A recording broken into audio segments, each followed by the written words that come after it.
Hello, my dears, Dmitri with you. I present to you a new heartfelt story. Dennis told me in the morning that his mother had come down with a high temperature, and he urgently went to take her antibiotics from a 24-hour drugstore. I decided to support my mother-in-law during her illness, quickly kneaded some dough, baked some fragrant apple pies and got ready to go to Nina Sergeyevna, without even calling first. But when I quietly entered her apartment with a bag of homemade baked goods, I almost dropped everything from my hands from what I saw. The idea to visit my sick mother-in-law came to me immediately after Dennis closed the door. He looked worried, hastily pulled on his jacket and muttered something about being fried 40 degrees and a cough that had not gone away for 3 days. His voice sounded like that special anxiety that appears in adult children when their parents are sick. Our relationship with Nina Sergeyevna was not easy. The first year after the wedding, she behaved with me pointedly, politely, but coldly, as if I were a temporary guest in the life of her only son. Gradually, the ice began to melt. She began to ask my opinion about family plans, sharing memories of Dennis's childhood. She even praised my swearing a couple of times. Now I had a chance to finally melt the remnants of her mistrust. Illness makes people defenseless, and care at such moments is remembered especially vividly. I imagined how I would come in with pies and flowers, how Nina Sergeyevna would be surprised and touched, how we would finally have a real talk, without forced smiles and routine phrases.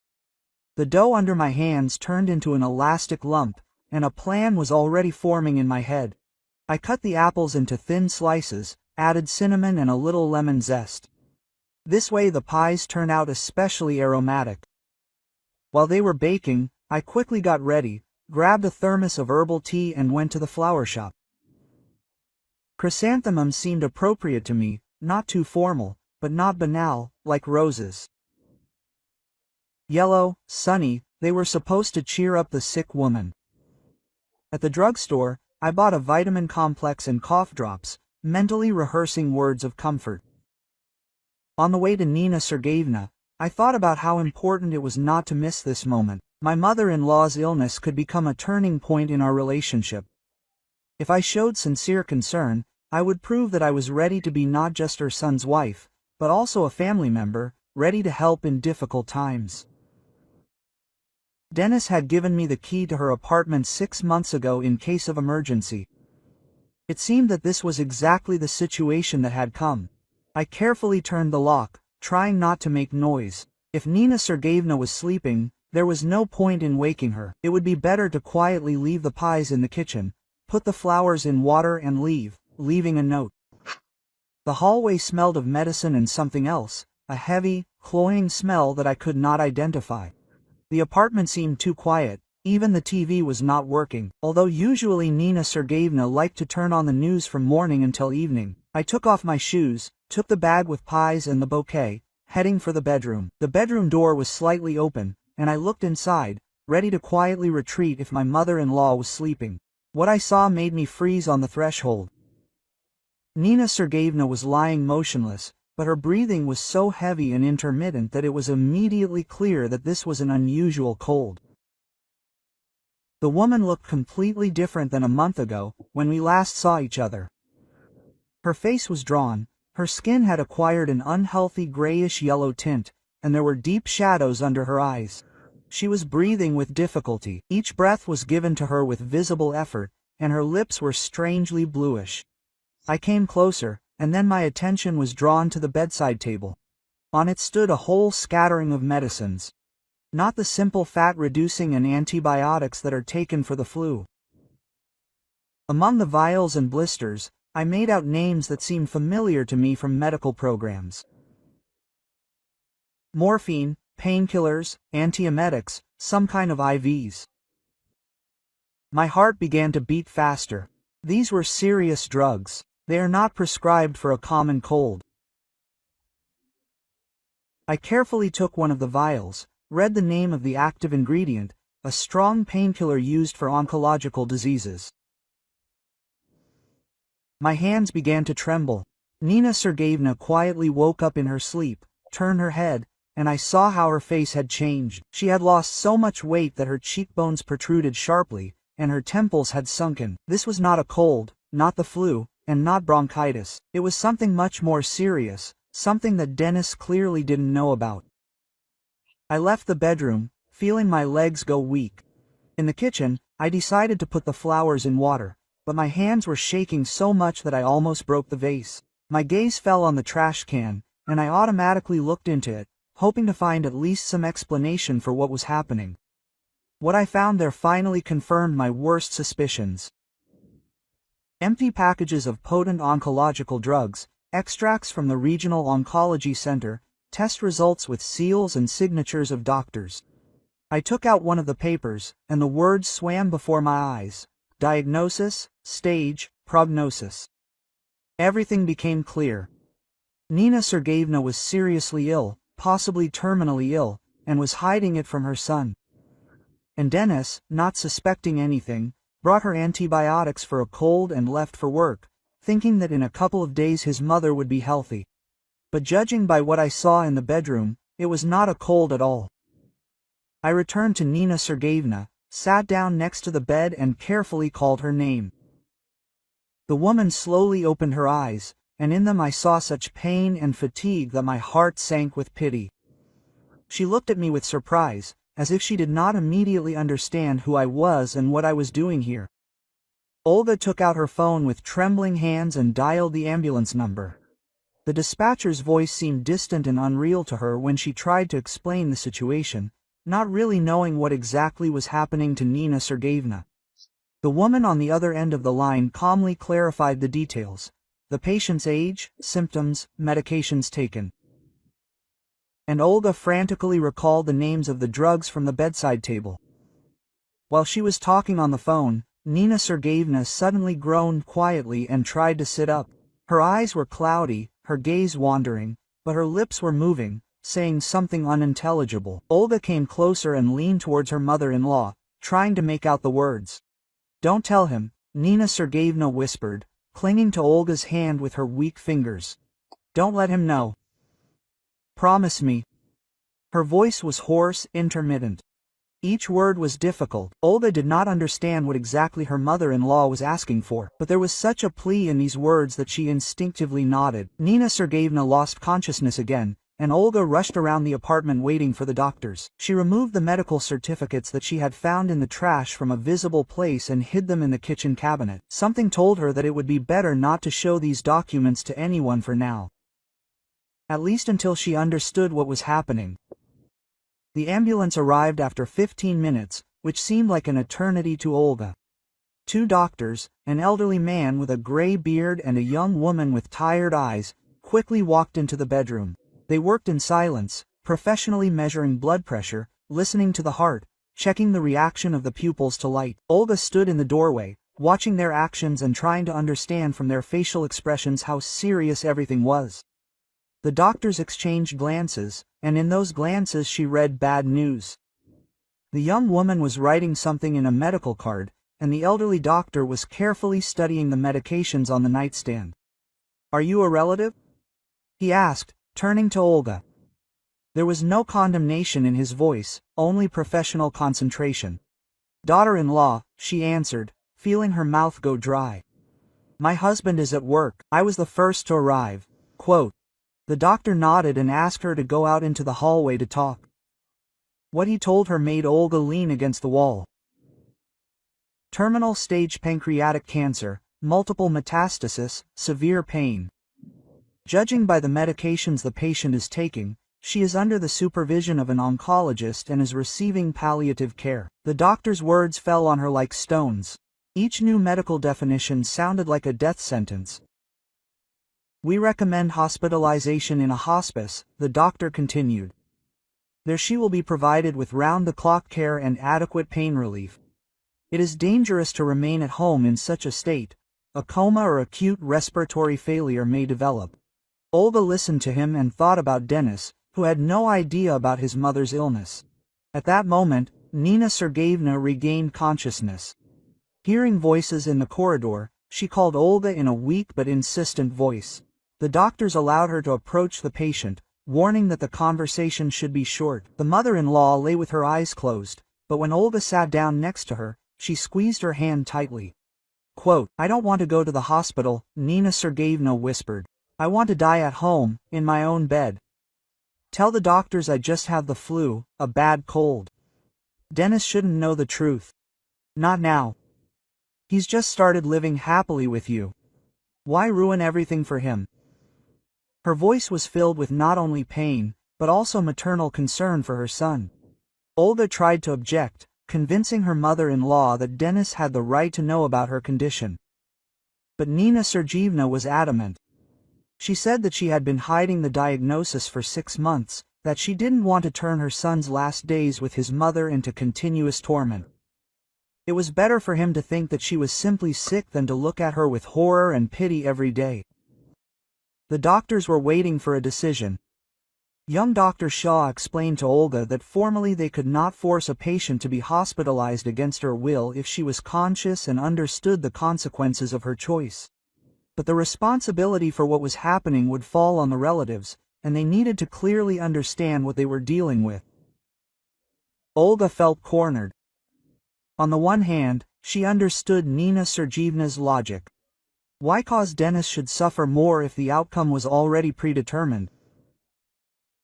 On the other hand, hiding his mother's fatal illness from her husband seemed like a monstrous lie, but his mother-in-law's gaze was so pleading that it was impossible to resist. At that moment, the key turned in the lock and Dennis entered the apartment. He saw an ambulance in the yard and went upstairs, sensing something was wrong. Now he stood in the hallway, looking at the doctors, at Olga with tear-stained eyes, at the stretcher that the doctors had already prepared for transportation. "What happened?" he asked, and his voice trembled. His mother was lying on the bed, pale and motionless, but she was breathing, and this calmed him down a little. Olga met Nina Sergeyevna's gaze, who nodded slightly, reminding him of the promise she had made. "Your mother has a bad cold with complications," Olga said, feeling every word burn her throat. "High temperature that won't go down, bronchitis is starting. Doctors say strict bed rest and observation are needed." Quote, Dennis frowned, looking at the serious faces of the doctors, but believed his wife. The elderly doctor apparently understood the situation and did not destroy Olga's lie. He only told Dennis that his mother's condition was really serious, requiring constant care and strong medication. If the temperature did not start to go down or new symptoms appeared, an ambulance should be called immediately. The doctors left, leaving detailed recommendations and their phone numbers. Dennis fussed around his mother, covered her with a warm blanket, put water and medicine next to the bed. Nina Sergeyevna lay with her eyes closed, but Olga saw that she was not sleeping, but simply saving her strength. "Thank you for coming," Dennis said to his wife, hugging her in the kitchen. "It's good that you found her. I imagine what would have happened if she had been alone for a few more hours." Olga pressed herself against his shoulder, feeling the weight of the deception that had just fallen on her. She understood that she had made a decision that would change everything. Now she would have to lie to her husband every day, hide the truth about his mother's condition, play the role of a caring daughter-in-law who takes care of her mother-in-law who is sick with a cold. And Nina Sergeyevna would die, and only the two of them would know about it. Like this video so that YouTube understands that you are interested in video stories like this one and recommends more quality stories. The next morning, Dennis took time off to look after his mother. He arranged her room like a real hospital ward, put a table with medicines next to the bed, a thermos with warm tea, a stack of clean towels. Olga watched his caring bustle and felt the weight of lies growing on her shoulders. Every tender word he said to his mother, every look of complete concern for her health caused Olga almost physical pain. While Dennis went to the pharmacy for fat-reducing drugs, Olga quietly talked with the local doctor. She explained the situation without going into details about oncology, but made it clear that the patient needed strong painkillers. The doctor, an elderly woman with attentive eyes, apparently understood more than Olga said out loud and agreed to write the necessary prescriptions without unnecessary questions. Coordinating treatment secretly from her husband turned out to be more difficult than Olga had assumed. She had to come up with an explanation for every pill, every injection that Nina Sergeyevna gave herself when her son was away. She passed off morphine painkillers as strong anti-inflammatory IVs, as vitamin complexes to maintain strength. Dennis believed, because he wanted to believe, that his mother's condition was not critical. A week later, Olga realized that she could no longer leave Nina Sergeyevna alone for the whole day. The woman's condition was worsening. She barely ate. She slept most of the time under the influence of painkillers. And when she woke up, she was tormented by bouts of nausea and weakness. Olga began to come every morning after Dennis left for work and stayed until he returned. "I'm ashamed that I dragged you into this," Nina Sergeyevna said. "One of the rare moments of clear consciousness. You should have become my daughter, not a nurse." Olga straightened her pillows, changed her bed linen, fed her thin porridge with a spoon. During these days, a closeness was established between them that had not been there in 2 years of dating. Nina Sergeyevna told Olga the story of her illness. She was diagnosed 6 months ago, when the young couple had just begun to arrange their family life. The doctors immediately warned that the case was advanced, an operation was impossible. The only option left was supportive therapy. She decided not to tell anyone, especially Dennis, who was so happy about his marriage and making plans for the future. "I saw how happy he was with you," his mother-in-law explained. For the first time in many years, he was truly smiling, talking about the children you would have, about how you would live. "Why should I ruin his happiness with my problems? It would be better for him to remember me healthy than to suffer, looking at my suffering." Olga understood Nina Sergeyevna's logic, but this did not make it easier for her to lie to her husband. Dennis was really starting to suspect something. He noticed that his mother hardly touched the food that he cooked especially for her. Light broths, pureed soups, fruit purees. She refused everything, citing a lack of appetite due to a high temperature. But the temperature had not been there for several days, and her appetite had not returned. He was also alarmed by the fact that his mother was constantly sleeping. Previously, Nina Sergeyevna was a very active woman. Even when she was ill, she loved to watch TV, read, and talk on the phone with her friends. Now she lay with her eyes closed for 12 hours straight, waking up only to take medication. When Dennis asked about this, Olga explained that the body recovers during sleep. The number of medications the patient took also seemed strange. For a common cold, even a complicated one, the list of medications looked suspiciously long. Dennis tried several times to understand the prescriptions, but Olga distracted him with conversations about work, household chores, and plans for the weekend. She became a real master of changing the subject when the conversation turned to his mother-in-law's health. The hardest thing for Olga was to see Dennis making plans for the future with his mother. He said that when she recovered, they would go with the whole family to the dacha, which Nina Sergeyevna loved so much. He planned to invite her to their second wedding anniversary. He dreamed of how she would babysit their future children. Each such statement hit Olga like a blow. Nina Sergeyevna also heard these plans of her son and cried every time after his departure. She understood that she had less and less time left, and Dennis continued to live in the illusion that his mother would simply get sick and everything would return to normal. Sometimes she asked Olga to tell her son the truth, but then she changed her mind again, unable to cause him such pain. Olga felt how the lie was eating away at her from the inside. She began to sleep poorly, was constantly on edge, and snapped at Dennis over trifles. He attributed her condition to fatigue from caring for his sick mother-in-law and tried to be even more attentive and caring. His kindness only increased Olga's feeling of guilt. The turning point came on Wednesday of the 3rd week. Dennis returned from work earlier than usual and found his mother in a semi-fainting state. Olga was giving her a morphine injection, and Nina Sergeyevna was lying with her eyes closed, breathing shallowly and intermittently. She looked as if she was dying. "What's wrong with her?" Dennis asked, grabbing his mother's hand and trying to bring her to her senses. Olga explained that it was a reaction to the new medicine the doctor had prescribed for her cough, a strong drug, but necessary to prevent pneumonia from developing. Dennis believed her, but Olga saw the first sparks of doubt in his eyes. The next day, when Olga came to see her mother-in-law, She greeted her with the words that she could no longer continue this performance. The pain was becoming unbearable even with the morphine. Her strength was waning with each passing day, and the need to pretend to be a recovering patient required energy that she no longer had. Maybe it was time to tell Dennis the truth. Olga tried to persuade her to be patient a little longer, promised to find a stronger painkiller, to arrange better care. But deep down she understood that the denouement was approaching, and it was becoming increasingly difficult to hide the truth. Dennis was not a fool. Sooner or later he would understand what was happening, and then his anger would fall upon her with all its force. It was on this day, when Olga was tormented by doubts, and Nina Sergeyevna was falling into oblivion more and more often and for longer periods, that what they both feared happened. Dennis met a neighbor, Aunt Balia, in the yard, who inquired about his mother's health.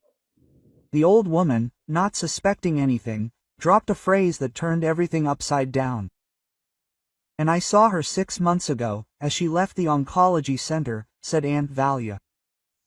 "She was so upset, she could barely drag her feet. I then wondered if she had fallen ill with something serious, but then forgot to ask." Dennis froze, feeling the earth slipping away from under his feet. Oncology center. 6 months ago, everything suddenly fell into place. Dennis burst into his mother's apartment like a hurricane, without taking off his shoes, without greeting Olga, who was just changing Nina Sergeyevna's bed linen. In his hands was a stack of medical documents that he found in his mother's chest of drawers, rummaging through everything in search of the truth. His face was white with rage, and his eyes burned with such fire that Olga involuntarily retreated to the wall. She immediately understood. "It's all over, the deception is exposed." "Explain this to me," he said, throwing certificates from the oncology center on the bed. Stage 4 cancer. Metastasis to the liver and lungs, palliative care. Date of diagnosis: 6 months ago. 6 months, Olga. And I, like the last fool, brought her chicken broth and believed that she had the flu. His voice trembled with rage and pain. Every word was saturated with a feeling of betrayal. Olga stood silently, not knowing what to say. All the prepared explanations and excuses suddenly seemed pathetic and inappropriate. Nina Sergeyevna lay with her eyes closed, but Olga saw that she was not sleeping. Clenched fists and tense facial muscles betrayed that the woman heard every word of her son. The silence dragged on, becoming unbearable. "Dennis, she asked me not to tell," Olga finally said. "She didn't want you to suffer. She wanted to die peacefully, at home, without turning your life into a nightmare. I promised her." The word sounded weak even to her. She understood that no explanation could justify such a grandiose lie. "I promised her," Dennis exploded. "What about the promises you made me at the Zach's? To love, to respect, to be honest. Or were they all just beautiful words? You deprived me of the right to know that my mother was dying. Deprived me of the right to spend my last months with her, to consciously tell her everything I wanted to say goodbye like a human being." Olga tried to explain that she had the best intentions, that she wanted to protect him from pain. But Dennis didn't listen. He paced the room, clutched his head, and then pounced on his wife with accusations again. How could she look him in the eye every day and lie? How could she pretend that everything was fine when his mother was slowly dying before his eyes? "You've turned me into a laughing stock," he screamed. "I told my colleagues how my mother was getting better, made plans for the summer, thought about the grandchildren she would babysit, and she already knew that she wouldn't live to see the spring. And you knew and kept silent. How could you be so cruel?" There was such pain in his voice that Olga felt tears streaming down her cheeks. At that moment, Nina Sergeyevna quietly groaned and opened her eyes. Hearing her son's voice, she tried to sit up, but she didn't have the strength. "Dennis, stop," she whispered. "Don't yell at her. It's my fault." "No, Olga, quote. I made her be silent, begged her not to tell you the truth. She wanted to tell, but I forbade her." Her voice was weak, but it contained maternal authority, which Dennis could not disobey. "Mom, why? he asked, approaching the bed and kneeling next to his mother. "Why didn't you trust me? I'm an adult. I could have helped, I could have." Quote. He couldn't finish the sentence, because he understood, it was too late to help. The diagnosis in the certificates left no hope. It was written there in black and white that there was very little time left. Nina Sergeyevna stretched out a trembling hand to her son's face and stroked his cheek. "I didn't want to ruin your life, my son. You had just begun to truly live. You got married, were happy, made plans. Why should I darken your happiness with my problems? It would be better for you to remember me healthy and cheerful than to suffer, looking at my suffering." Quote. Tears streamed down her exhausted face, but Dennis was too furious to understand his mother's logic. He jumped up from his knees and began to shout again, "You turned me into an idiot. All these months I lived in an imaginary world where my mother was just a little ill. But in reality she was dying, and I didn't even know, couldn't tell her how much I loved her. I couldn't prepare myself for the loss." Quote. He turned to Olga, and she saw such hatred in his gaze that she recoiled. "And you put on a show every day, told me about the temperature, about the cough, about the vitamins.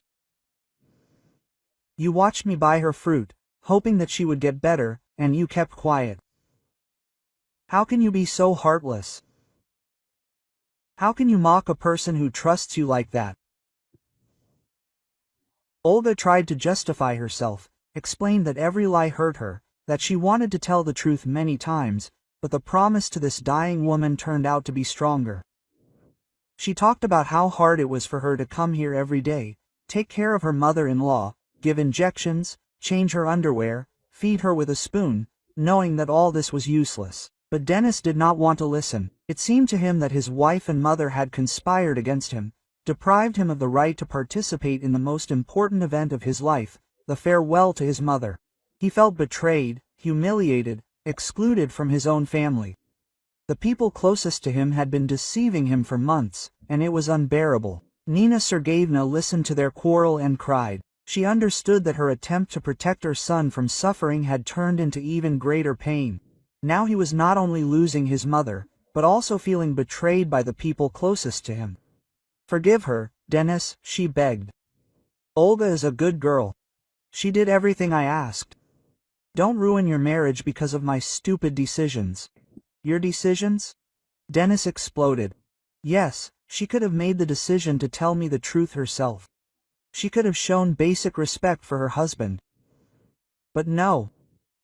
She chose to play the noble daughter-in-law who carries out the last will of her dying mother-in-law. Am I not a human being? I have no right to know what is happening in my own family." The screaming and emotional tension were too much for Nina Sergeyevna. She suddenly turned even paler than usual, clutched her chest and began to breathe heavily. Her eyes rolled back and she lost consciousness. Dennis rushed to his mother in a panic, shook her by the shoulders, called her by name, but she did not answer. "What have you done?" he shouted at Olga. "You killed my mother with your lies. If I had known the truth from the very beginning, everything would have been different. We would have treated her normally, in a good clinic. They poisoned her with some underground drugs. Maybe she could still have been saved." Quote. His voice broke. He sobbed and accused his wife of all mortal sins. Olga called an ambulance, but she understood that time was lost. Nina Sergeyevna's condition was critical. The stress from the family quarrel could have been the last straw. She stood in the corner of the room, listening to her husband's accusations, and felt how everything she tried to save was collapsing. Her attempt to protect the family from pain turned into a disaster. Dennis did not leave his mother's side, held her hand, whispered words of love and repentance. "Mom, please don't die. Forgive me for yelling. I didn't mean to upset you. I love you more than anything in the world, but it was too late." Nina Sergeyevna lay motionless. Her breathing was becoming shallower and more rare. When the ambulance arrived, the doctors immediately realized the seriousness of the situation. They quickly prepared the patient for transportation, connected oxygen, and gave an injection to maintain cardiac activity. Dennis demanded to go with his mother to the hospital, and did not even want to see Olga. She was left alone in the empty apartment among scattered medical certificates and half-eaten apple pies, which she never managed to offer to her mother-in-law. If you like this story, subscribe to the channel so you don't miss new videos. Olga got to the hospital only in the evening, having spent several hours getting herself together and finding the strength to meet Denis. She was afraid of his reaction, but she could not leave Nina Sergeyevna alone in her last hours. In the corridor of the intensive care unit, she found her husband sitting on a plastic chair, his face buried in his hands. He looked 10 years older. His shoulders were shaking from silent sobs. The doctor had just left them. An elderly man with tired eyes, who had seen too many deaths to hide the truth behind beautiful words. He told Denis what Olga had known for several weeks. There was very little time left, maybe a few days, a week at most. Nina Sergeyevna's body was exhausted by the disease and could no longer resist. The stress of the family quarrel only accelerated the inevitable. Denis raised his head when he heard Olga's footsteps. In his eyes, she saw not anger, but boundless pain and confusion. "Mom wants to see you," he said quietly. "She asked me to tell you that she is not angry. And she also said that she is proud of you, that you were a real daughter to her." His voice wavered on the last words, and Olga realized that his anger was beginning to give way to understanding. In the ward, Nina Sergeyevna lay on a drip, connected to a monitor that showed weak but still stable readings. She was conscious, but spoke with difficulty, saving every word. Seeing Olga, she smiled weakly and extended her hand. "Forgive me, dear," she whispered. "I dragged you into this story, forced you to deceive your husband. It was wrong." Olga sat down next to the bed and took her mother-in-law's cold hand in hers. "Don't apologize," she said. "I understood why you did it. Any mother would want to protect her son from pain.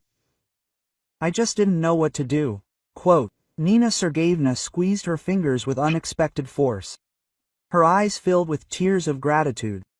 Denis stood by the window, looking out into the darkness beyond the glass. He tried to comprehend everything that had happened, to understand the motives of his mother and wife. It gradually dawned on him that both women had acted out of love for him, each trying in their own way to ease his suffering.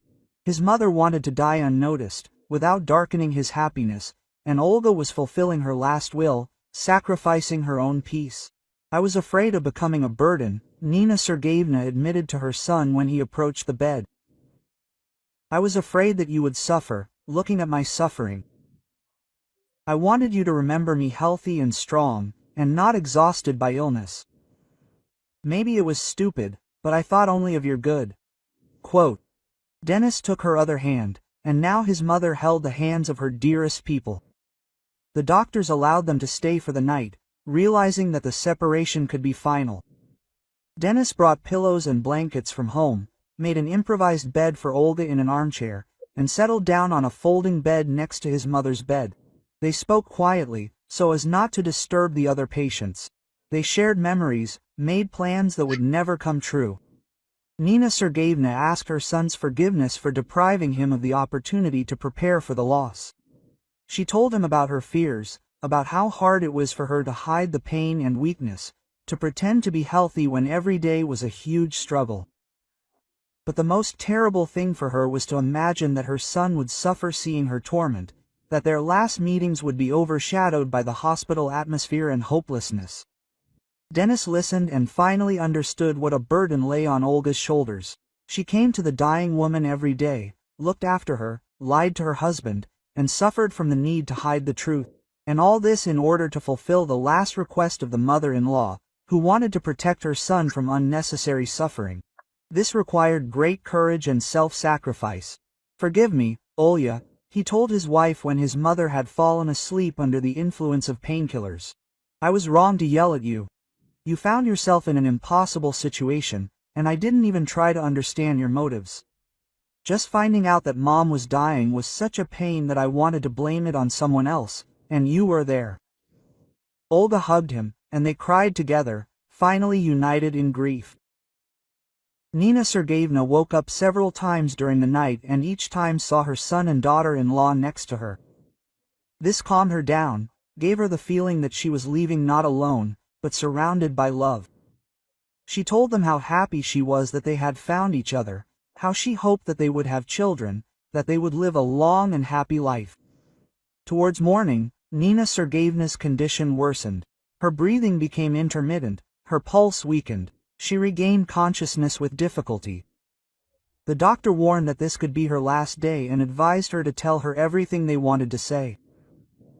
Denis held his mother's hand and whispered words of love and gratitude for everything she had done for him, for giving him life and raising him to be a worthy person.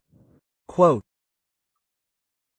"I want you to name your first daughter after me," Nina Sergeyevna whispered, looking from her son to her daughter-in-law, "and for you to tell her about me, not about the illness, but about what I was like when I was healthy, about how I loved you both." Olga promised that it would be so, that the memory of her grandmother would remain in their family forever. Nina Sergeyevna asked them to take care of each other, not to quarrel over trifles, to remember that life is short and you need to appreciate every day spent together. She talked about how death is not the end, but a transition to another state, that love is stronger than death and binds people forever. Her voice was getting weaker, but the words reached the heart. When the first rays of the sun penetrated into the ward through the hospital windows, Nina Sergeyevna opened her eyes for the last time. She looked at her son and daughter-in-law, who were holding her hands, and smiled at them with a weak but sincere smile. Quote, "Thank you for everything," she whispered. I was happy and slowly closed my eyes, and her breathing became very quiet and rare.